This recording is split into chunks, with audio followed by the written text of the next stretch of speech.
राधा वल्लभ श्री हरिवंश। महाराज जी, आपके चरणों में कोटि कोटि प्रणाम। महाराज जी, जब भी मैं पढ़ने की कोशिश करता हूँ तो मेरा मन एकाग्रचित नहीं हो पाता। मन में कुछ और चलता रहता है। पढ़ाई में मन ही नहीं लगता।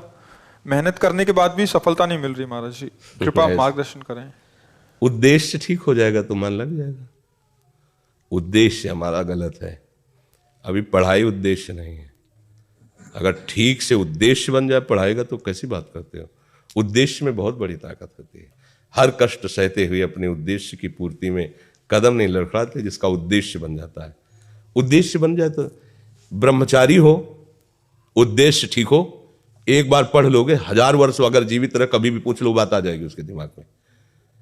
अब नाना प्रकार की क्रियाओं से ब्रह्मचर्य का नाश करे, अपने उद्देश्य का नाश करे, तो फिर यही बातें होती जो आप कह रहे हो। कक्षा 9 पढ़े, व्याकरण नहीं पढ़े, शास्त्री नहीं पढ़े, कहीं दूसरी जगह ऐसे नहीं गए कि बैठ के सत्संग सुन के और सीख के बोल रहे हैं, तो भगवद आश्रित हो जाओ सब। अब आप खुद समझे ना हमारी बात को। आप खुद अपना नाश कर रहे हैं।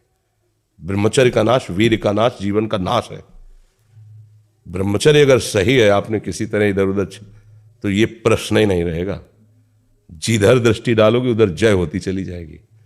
आजकल के बच्चे, नौजवान इसको मनोरंजन समझते हैं और उनको सलाह भी ऐसी मिलती है कि हम जैसे बोल रहे हैं ब्रह्मचर्य के लिए, तो डॉक्टर और आपको जो इधर सांसारिक प्रोत्साहन देने वाले हैं वो आपको सलाह देंगे। हमें तो अंग्रेजी को शब्द नहीं याद है। फ्रस्ट्रेशन। हाँ, और यही जो स्टेशन कह रहे हैं गाड़ी स्टेशन से अलग कर दो तो बोले तुम बहुत शांत हो जाओगे और फिर अपने काम में देखो कैसा उपदेश दिया जा रहा है कि वो। तो ये जो कमियां हैं ना, ये कोई भूत नहीं है जैसे लोग कहते हैं ना, पता नहीं कौन, ऐसा कुछ नहीं। गंदी आदतें हैं, इन पर संयम लाओ। आप समझ रहे, स्वीकार करते हो हमारी बात की, इसमें आपको संशय है? हाँ, तो आप देखो, हम आज ही सत्संग में बोल रहे थे, हमारे रक्त का स्वभाव है ऐसे, जैसे कट जाए ना तो उसका स्वभाव थोड़ी देर में गाढ़ा होने की कोशिश करेगा।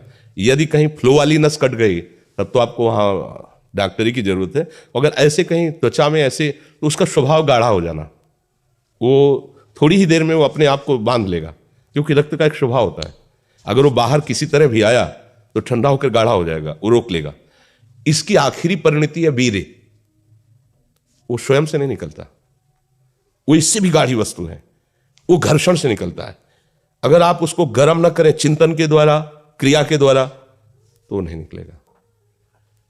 और जब हम उसको, तो फिर वो जीवन को नष्ट, प्राय इस पर बच्चे ध्यान ही नहीं देते कि ये कोई मार्ग भी है। और परिणाम क्या होता है कि फिर वो संसार में, जिसे डिप्रेशन कहते हैं, मानसिक रोग से ग्रसित हो जाते हैं, क्योंकि इसका परिणाम यही है। या तो आपको प्रमाद और आलस्य युक्त होकर समाज से अलग पड़ा रहना पड़ेगा, और या फिर आखिरी कि आत्महत्या कर लें, ऐसी सलाह आपका मन देगा, ऐसी स्थिति में पहुंचा देगा। इसलिए हमें लगता है जब तक ब्याह न हो तब तक ब्रह्मचर्य से रहो, ब्याह भी हो जाए तो संयम से रहे। ये जीवनी शक्ति है, ये किसी के साथ खिलवाड़ नहीं करना चाहिए। पढ़ाई लिखाई वो कैसे तुम्हें बताए, अभी आप छेड़ना मत। जैसे लोग कहते ना, मैं बहुत परेशान हूं, कुछ करता नहीं हूं, ऐसा हो जाता है वैसा हो जाता है, तो आपको हम बता रहे रक्त का स्वभाव है जैसे, तो इसकी आखिरी परिणति है वो वीर। उसका स्वभाव नहीं है बहना, उसका स्वभाव ऐसा है। उसको जब तक ताप नहीं लगेगा तब तक वो बाहर नहीं हो सकता।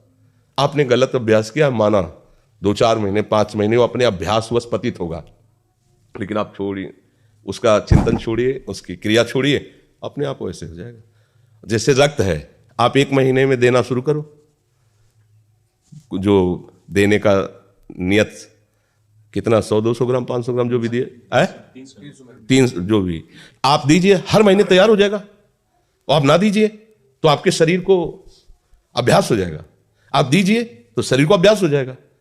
वो शरीर, अगर आप रोज 300, तो फिर क्या होगा, आप मर जाओगे। समझ रहे ना, ऐसे शरीर की क्षमता, जैसे डॉक्टर जन के देखते हैं तुम्हारी क्षमता नहीं खून देने की, चलिए, क्योंकि अगर निकाल लोगे क्षमता नहीं तो उसकी हानि हो जाएगी। हाँ, तुम्हारी क्षमता है, तुम्हारे अंग ठीक है, तुम स्वस्थ हो, महीने में ऐसा या जो समय अवधि, सोचो रक्त की आखिरी परिणति वो है वीर्य। और आप क्या कर रहे हैं, रोज कई बार, आपका परिणाम क्या होगा? अगर रोज वो खून निकाला जाए तो आदमी की हालत क्या हो जाएगी? खून की आखिरी परिणति है। अन्न रस जो हमने पाया उसकी परिणति धीरे धीरे परिवर्तित होते हुए मांस, मज्जा, रक्त, इनके वो आखिरी सप्तम धातु है वीर्य, और उसके साथ ऐसा खिलवाड़, कैसा जीवन होगा आपका? तो इस पर कोई विचार ही नहीं करता, समझता है ये तो केवल बाबा जियों का विषय। नहीं, आप मनुष्य शरीरधारी हो, आपको भी संयम से चलना है, और जब तक ज्ञान हो तब तक तो संयम से ही चलना चाहिए। बच्चे बच्चियों को तो गृहस्थी में अच्छे गृहस्थ बनेंगे जाकर, फिर उनकी हानि नहीं हो पाएगी उतनी। अब पहले से ही तो फिर अब वो पढ़ाई में मन कैसे लगे जब आपके पास पढ़ाई वाली सामग्री ही नहीं रह गई है? पहले क्या होता था, जैसे गुरुकुलों में स्मृति आपकी कमजोर हो रही है तो मेधा शक्ति बलवान करने के लिए ब्राह्मी उसको पिलाई जाती थी, ब्राह्मी है, ये चीजें। क्यों? क्योंकि उनमें इतनी शीतलता, उनमें पौष्टिकता है कि वो वीर का वर्धन करके वीर को रोकेंगी, खास बात उसमें होती थी। अब हम इस बात को ना समझ करके फ्रेंड बनाते हैं और वो विनाश का खेल खेलते हैं जो हमारी सारी सांसारिक और पारमार्थिक दोनों उन्नति का नाश कर देता है। अब उस प्रश्न का क्या उत्तर और उसके लिए क्या सलाह? आप सही ढंग से रहो, अच्छा खाओ पियो, थोड़ा व्यायाम करो, सबके प्रति पवित्र भाव, अभी आप आनंद में आने लगोगे। और जैसी आदतें आजकल हो रही, आनंद वाली तो है नहीं, ये तो पतन वाली ही है। 4 दोस्त मिलते हैं, मदिरा पान करते हैं, गांजा और तो और क्या ड्रग्स फ्रग्स। आप बताओ क्या होगा? आप इतना विष डाल रहे हो अपने अंदर, इसलिए विषैली चीजें डाल रहे हो, ऐसी गंदी आदतें डाल, आपका जीवन क्या होगा? कैसा खिलवाड़ किया जा रहा है मनुष्य शरीर से, जबकि ये देव दुर्लभ देही है भगवत प्राप्ति, इसके साथ कैसा? तो बच्चों को ना तो सत्संग मिल रहा है, ना शास्त्र स्वाध्याय मिल रहा है, ऐसा ही संग मिल रहा है जो पतन का कारण क्या हो रहा है। अच्छा, बहुत पढ़े लिखे हो और शराब पी के नाली के कीड़े की तरह पड़े हो, माता पिता का अपमान कर रहे हो, मन मानी बेविचार कर रहे हो, पढ़ाई लिखाई क्या हुआ? पढ़ा लिखा से भाई विद्या तो वही जो विनय, पवित्रता, शालीनता, सभ्यता, नम्रता, ये तो सद्गुण विद्या में आज की रह नहीं रहे। पढ़े लिखे माता पिता को ऐसे डांट देते जैसे कोई नौकर से बात करता है, हम स्वतंत्र हैं।